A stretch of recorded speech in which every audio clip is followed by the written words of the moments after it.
كأنه قطر تجاكرت من السعودية وصارت بدها تعمل استثمارات بمليارات أكتر بسوريا.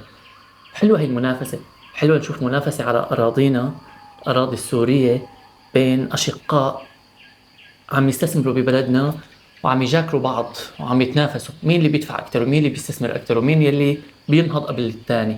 يعني قطر اليوم استثمارات ب 12 مليار دولار وقابل للزيادة، والسعودية وقت المنتدى كان بالحد الأدنى 6 مليار وما بعرف لوين وصلوا.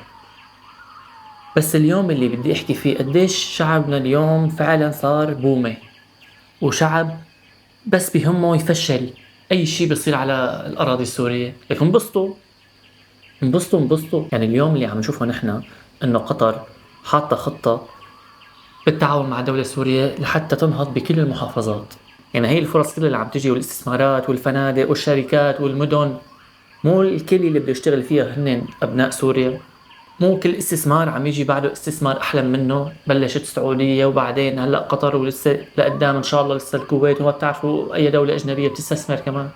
وحاجة تكونوا بومة، قاق غراب الشعب السوري صاير يا نصه شبيحة وفول النظام وعم يسخفوا من هي الإنجازات، والنص الثاني هو الشعب المكتئب اللي ما عجبه العجب ولا الصيام برجب، وكل شغلة بتصير بسوريا حلوة بيقلل من قيمتها. يعني بالمختصر المفيد البلد رايحة لمكان أفضل بكتير، واللي بده يضل عم يشوف زاوية الكآبة والعزلة والقرف تبعه خليك بحالك ولا تعدي غيرك، إن شاء الله اللي فينا مكفينا والخير رح يعم الكل، بس بدنا ننطر شوي. معلش، الشيء اللي عم يصير بيستاهل إنه ننطر ونشوف الإنجازات والمشاريع والاستثمارات الجاية على البلد.